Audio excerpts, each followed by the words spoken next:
नमस्कार दोस्तों, मैं विवेक आप लोगों के साथ जुड़ रहा हूँ इस हिंदी साहित्य नेट जेआरएफ सिलसिले में। हम बात कर रहे थे उन महत्वपूर्ण बिंदुओं की जो कि जेआरएफ एग्ज़ाम में अक्सर पूछे जाते हैं और उन्हीं से प्रश्न बनने के ज़्यादा आसार भी होते हैं। तो देखिए, जितने भी महत्वपूर्ण बिंदु है भारतेंदु युग के, वे सारे के सारे मैं आपके सामने लाया हूँ एक ही वीडियो में। और इसमें आपको जितने भी महत्वपूर्ण बिंदु देखने को मिलेंगे वे सारे के सारे कहीं ना कहीं PYQs में भी आपको देखने को मिलेंगे। सारे के सारे प्रीवियस ईयर में आए हुए सारे के सारे क्वेश्चन और जो इम्पोर्टेंट पॉइंट्स हैं वे सारे आपको इसमें देखने को मिलेंगे। तो चलिए बिना देर किए हम इसको शुरू करते हैं और चीज़ों को देखना शुरू करते हैं। देखिए प्रेम सतसई, जो प्रेम सतसई है वह गुलाब सिंह की रचना है। सतसई मुक्तक काव्य की एक विशिष्ट विधा है। जो सतसई है वह मुक्तक काव्य की एक विशिष्ट विधा है। तो यह भी प्रश्न बनाया जा सकता है कि सतसई प्रबंध काव्य है या मुक्तक है, तो मुक्तक काव्य की एक विशेष विधा है। इसके अंतर्गत कविगत 700 या 700 से अधिक लोग दोहे लिखकर ग्रंथ के रूप में संकलित करते हैं।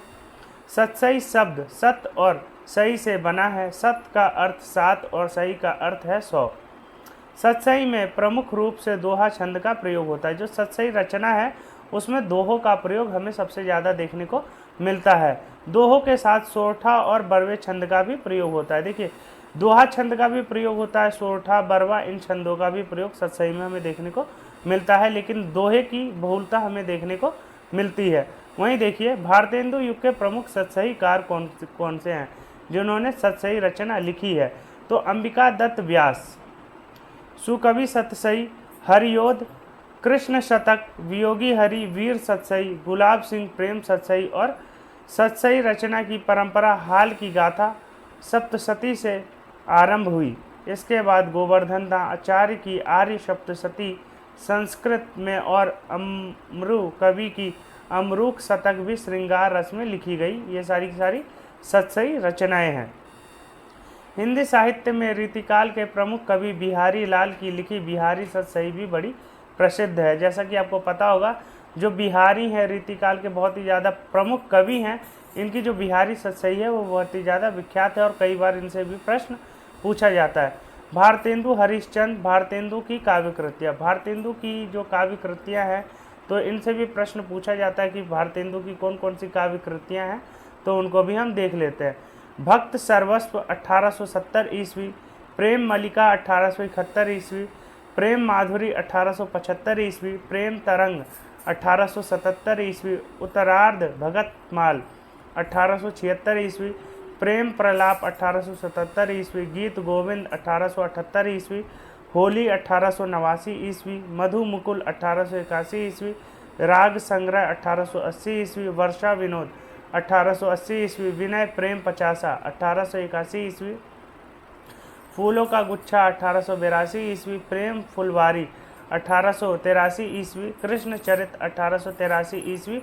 और इनकी जो अन्य प्रमुख रचनाएं हैं वह यह है बंदर सभा, जो कि हास्य प्रधान काव्य कृति है, बकरी का बिलाप हास्य प्रधान काव्य कृति है, दान लीला भक्ति प्रधान काव्य कृति है, सतसई श्रृंगार श्रृंगार प्रधान काव्य कृति यह हमें देखने को मिलती है। और देखिए, गोप, जो गोप है जिनको मतलब गोप नाम से जाना जाता है, इनका पूरा नाम क्या है, राव कृष्ण देव शरण सिंह था। इनकी रचना का नाम प्रेम संदेशा है।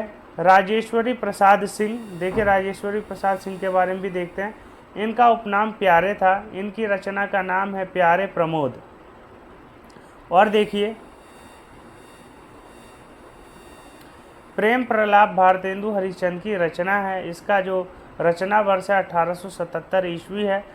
काव्य कृतियाँ जो है भक्त सर्वस्व 1870, प्रेम मालिका 1871, प्रेम माधुरी 1875, प्रेम तरंग 1877, उत्तरार्ध भक्तमाल 1876 और 77, प्रेम प्रलाप 1877, होली 1879, मधु मुकुल 1881, राग संग्रह 1880, वर्षा विनोद 1880, विनय प्रेम पचासा 1881, फूलों का गुच्छा 1882, खड़ी बोली का काव्य है, और प्रेम फुलवारी 1883, कृष्ण चरित्र 1883 और दान लीला तन्मय लीला, नए जमाने की मुकरी, सुमनांजलि, बंदर सभा हास्य काव्य, हास्य व्यंग है, और बकरी विलाप हास्य व्यंग, ये सारी की सारी रचनाएं जो है भारतेंदु की हैं।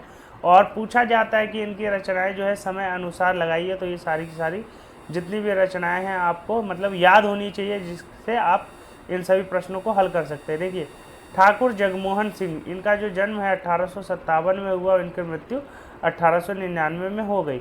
छत्तीसगढ़ के बिखरे साहित्यकारों को जगनमोहन मंडल बनाकर एक सूत्र में पिरोया और उन्हें लेखन की सही दिशा भी दी।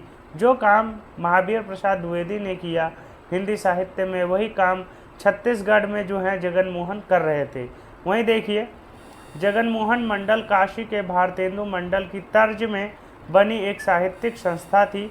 उनके 3 काव्य संग्रह प्रकाशित हुए। प्रेम संपत्ति लता 1942 विक्रम संवत को, श्यामलता और श्याम सरोजनी 1943 विक्रम संवत है। ये 57 साल आगे है। इसमें तो आप ईस्वी में निकालने के लिए 57 साल इसमें माइनस कर दीजिए तो ईस्वी में इसका सन निकल जाएगा। वहीं देखिए, प्रेम प्रलाप, कृष्ण चरित, विजय वल्लरी यह भारतेंदु की प्रमुख काव्य कृतियाँ हैं।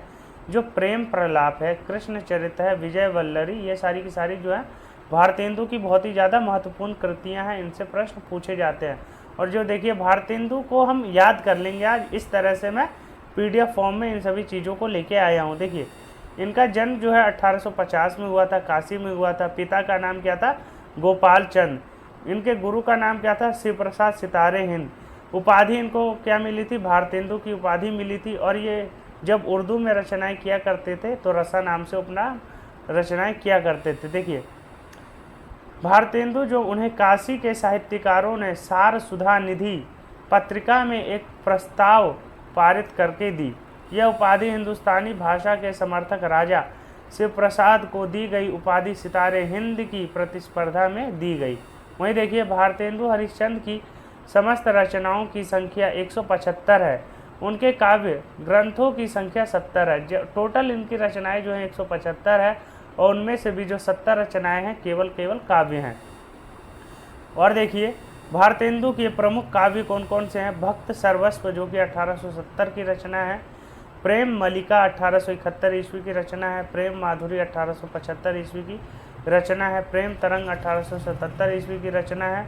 उत्तरार्ध भगत 1876 ईस्वी की रचना है। प्रेम प्रलाप 1877 ईस्वी की रचना है। गीत गोविंद 1878 ईस्वी की रचना है। होली 1879 ईस्वी की रचना है। मधु मुकुल 1881 ईस्वी की रचना है। राग संग्रह 1880 ईस्वी की रचना है। वर्षा विनोद 1880 ईस्वी की रचना है। विनय प्रेम 50 1881 ईस्वी की रचना है। फूलों का गुच्छा 1882 ईस्वी की रचना है। प्रेम फुलवारी 1883 ईस्वी की रचना है। कृष्ण चरित 1883 ईस्वी की रचना है। और इनकी जो अन्य महत्वपूर्ण रचनाएं हैं वह यही है। बंदर सभा जो कि हास्य प्रधान काव्य कृति है। बकरी का विलाप हास्य प्रधान काव्य कृति है। दान लीला भक्ति प्रधान काव्य कृति है। सतसई श्रृंगार प्रधान काव्य कृति हमें देखने को मिलती है भारतेंदु युग की, और भारतेंदु की ये प्रमुख रचनाएं हैं। देश दशा जो रचना है राधा कृष्ण दास की रचना है।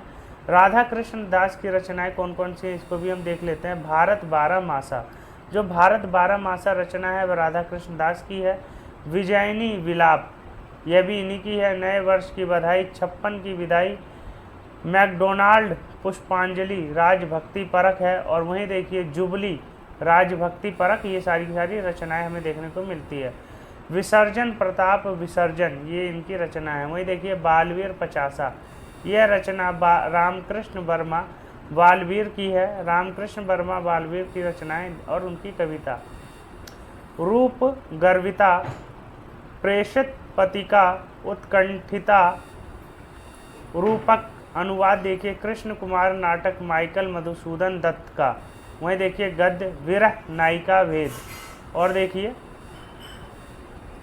भारतेंदु युग के कवियों ने अधिकांशतः ब्रज भाषा में कविताएं की हैं। देखिए, भारतेंदु युग में नवजागरण आया तो जो कविताएं थी वह रीति काल से ही बधी हुई थी। एक तरह से कह सकते हैं कि रीति काल की जो परिपाटी थी वह कहीं ना कहीं कविताओं में अभी भी चल रही थी। श्रृंगारिकता का प्रयोग हो रहा था, भक्ति की रचनाएं हो ही रही थी। तो कविताओं की जो भाषा थी वह थी ब्रज भाषा, वहीं गद्य की जो भाषा थी वह थी खड़ी बोली। गद्य खड़ी बोली में लिखा जा रहा था, लेकिन कविताएं जो थी भारतेंदु युग में वह लिखी जा रही थी ब्रज भाषा में। भारतेंदु युग के अधिकतर सभी कवियों की रचनाएं ब्रज भाषा में मिलती है। इस समय काव्य की भाषा ब्रज व गद्य के लिए खड़ी बोली का प्रयोग होता था। और देखिए, भारतेंदु युग का समय जैसा कि आपको पता ही है 1868। भारतेंदु का जन्म तो 1850 में हुआ, लेकिन जो इनका समय है 1868। कवि वचन सुधा, जब ये 1868 में कवि वचन सुधा में जब से ये मतलब लिखने लगे, उस समय से आचार्य रामचंद्र शुक्ल इनका समय मानते हैं। तो 1868 से 1993 ईस्वी शुक्ल के अनुसार। और वहीं देखिए साहित्यिक प्रवृत्तियां जो है भारतेंदु युग में वह कैसी हैं। अंतर विरोधों का साहित्य है, श्रृंगारिकता की चेतना है, भक्ति भावना है, समस्या पूर्ति आदि, ये सारी की सारी भारतेंदु युग की रचनाओं के मतलब मुख्य बिंदु हैं। मुख्य कवि कौन कौन से हैं? भारतेंदु हरिश्चंद्र खुद हैं, बद्री नारायण चौधरी प्रेमघन है, प्रताप नारायण मिश्र हैं, ठाकुर जगमोहन सिंह हैं, अंबिका दत्त व्यास हैं। ये सारे के सारे भारतेंदु युग के प्रमुख कवि हैं, तो इसको हमें ध्यान करना चाहिए। राधाचरण गोस्वामी का जो जन्म है वह है 1859 से 1925 ईस्वी। इनकी रचनाएं हैं नवभक्त माल। और देखिए, तो ये सारे के सारे जितने भी इम्पोर्टेंट पॉइंट्स थे भारतेंदु युग के इम्पोर्टेंट पॉइंट्स थे। तो अगर आपको इसकी PDF चाहिए तो जो लिंक है डिस्क्रिप्शन में आपको टेलीग्राम का मिल जाएगा, आप वहाँ से जाके इसको देख सकते हैं और टेलीग्राम चैनल को ज्वाइन कर लीजिए, क्योंकि वहाँ पे मैं जितनी भी इम्पोर्टेंट PDFs हैं और वीडियो के लिंक से शेयर करता हूँ, और आपके लिए जितने भी इंफॉर्मेशन है आपको वहाँ पे मिल जाएंगे। तो आशा है मुझे आप लोगों को अच्छा लगा होगा, और जितने भी इम्पोर्टेंट पॉइंट्स हैं आप लोगों को जानकर बहुत ही ज़्यादा अच्छा लगा होगा। तो मुझे आशा है आप लोगों के लिए ये वीडियो बहुत यूज़फुल होगा, और इस चैनल से अगर आपको कुछ भी हेल्प मिले तो इसके लिए एक लाइक कीजिए और सब्सक्राइब कीजिए, कमेंट कीजिए और सब्सक्राइब कर लीजिए, ताकि आपको नए वीडियोज़ की नोटिफिकेशन तुरंत ही मिल जाए और चीज़ें आप जान सकें। धन्यवाद।